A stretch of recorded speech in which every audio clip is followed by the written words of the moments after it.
आदि अंत महादेव शिव शंकर शंभु महादेव महादेवक शास्त्ৰত সংসাৰৰ মৰ্যাদা দিয়া হৈছে।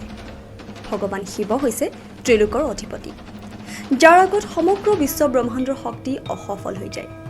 কিন্তু আপুনি জানেনে ভগৱান শিৱৰ জন্ম কেনেকৈ হৈছিল? তেওঁৰ মাতৃ কোন আৰু তেওঁৰ পিতৃৰ নাম কি আছিল? তেওঁ কাৰ পৰা শিক্ষা লাভ কৰিছিল আৰু তেওঁ কাক কাক বিদ্যা প্ৰদান কৰিছিল? নমস্কাৰ, মই প্ৰণামীয়ে অনুষ্ঠানলৈ স্বাগতম জনাইছোঁ।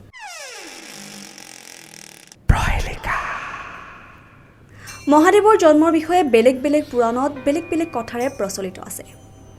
শিৱ পুৰাণৰ মতে মহাদেৱক স্বয়ম্ভু মনা যায় আৰু ইয়াৰ অৰ্থ হৈছে তেওঁৰ জন্ম নিজে নিজে হৈছিল।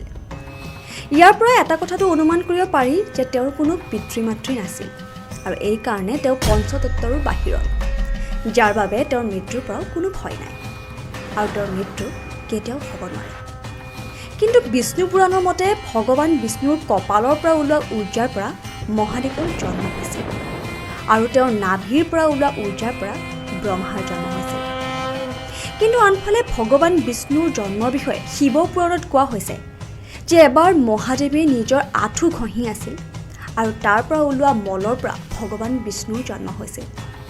আৰু যদি এই কথা সত্য, তেন্তে বিষ্ণু পুৰাণ আৰু শিৱ পুৰাণ যথেষ্ট বিপৰীত।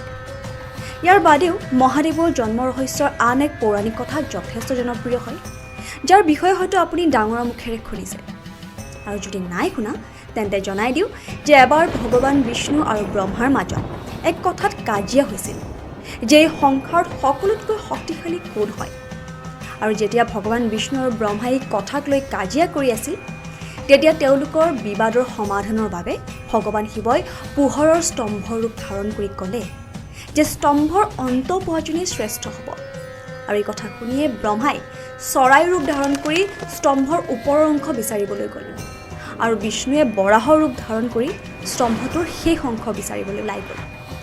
আৰু হাজাৰ হাজাৰ বছৰ অনুসন্ধানৰ অন্তত দুয়োজনে স্তম্ভটোৰ মূৰ বিচাৰি নাপালে। আৰু তাৰ পাছত ভগৱান শিৱই নিজৰ প্ৰকৃত ৰূপত দেখা দিলে আৰু বিষ্ণুৱে তেওঁৰ পৰাজয় মানি লৈছিল যদিও ব্ৰহ্মাই মিছা কথা কৈছিল। আৰু তেওঁৰ সেই মিছা কথাত শুদ্ধ হৈ ভগৱান শিৱই তেওঁক পূজাৰ অযোগ্য বুলি অভিশাপ দিছিল।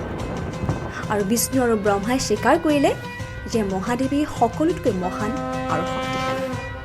আৰু শিৱ পুৰাণ উল্লেখিত এই স্তম্ভই ইয়াৰ প্ৰমাণ যে শিৱৰ জন্মও হোৱা নাছিল আৰু শিৱৰ অন্তও নাই। এতিয়া আমি কথা পাতিম ভগৱান শিৱৰ লগত জড়িত আন এক কথা, যিটো সকলোতকৈ বেছি প্ৰসিদ্ধ, যে ভগৱান ব্ৰহ্মা মহাদেৱৰ পিতৃ নেকি? হয়, এওঁলোকৰ এই কাহিনী মানুহৰ মাজত যথেষ্ট জনপ্ৰিয় যে মহাদেৱে কিদৰে ভগৱান ব্ৰহ্মাৰ পুত্ৰৰূপে জন্ম লৈছিল।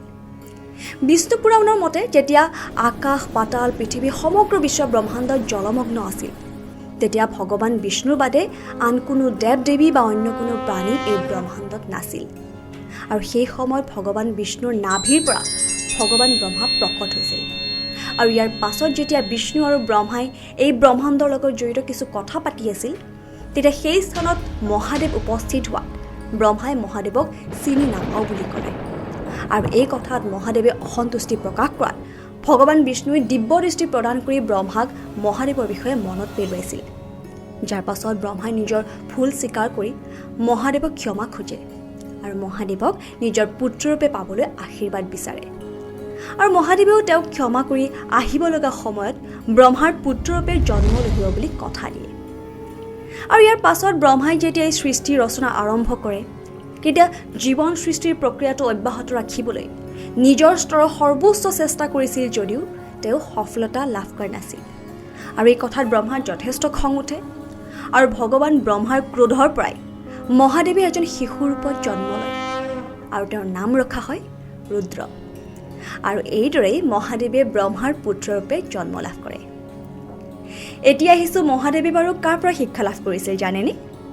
জনাই দিওঁ যে ভগৱান শিৱ নিজেই সংসাৰৰ গুৰু হিচাপে জনা যায়, যিয়ে পৃথিৱীত গুৰু শিষ্যৰে পৰম্পৰা আৰম্ভ কৰে।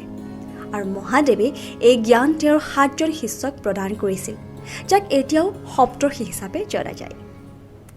গতিকে এয়াই আছিল ভগৱান শিৱৰ লগত জড়িত কেইটামান ফেক্টছ। জানি কেনেকুৱা লাগে আমাক কমেণ্ট কৰি জনাব। লগতে যদি আপোনালোকৰ তাতো এনেকুৱা কিছুমান কাহিনী আছে, তেন্তে আমাক লিখি পঠিয়াব নাপাহৰিব। আশা কৰিছোঁ আপোনালোকে ভিডিঅ'টো চাই ভাল পাইছে আৰু যদি ভিডিঅ'টো ভাল পাইছে then do like share and subscribe to our channel আৰু এনেধৰণৰ সত্য ৰহস্যময় কথা জানিবলৈ চাই থাকিব প্ৰহেলিকা ডান্স অফ চিক্ৰেটছ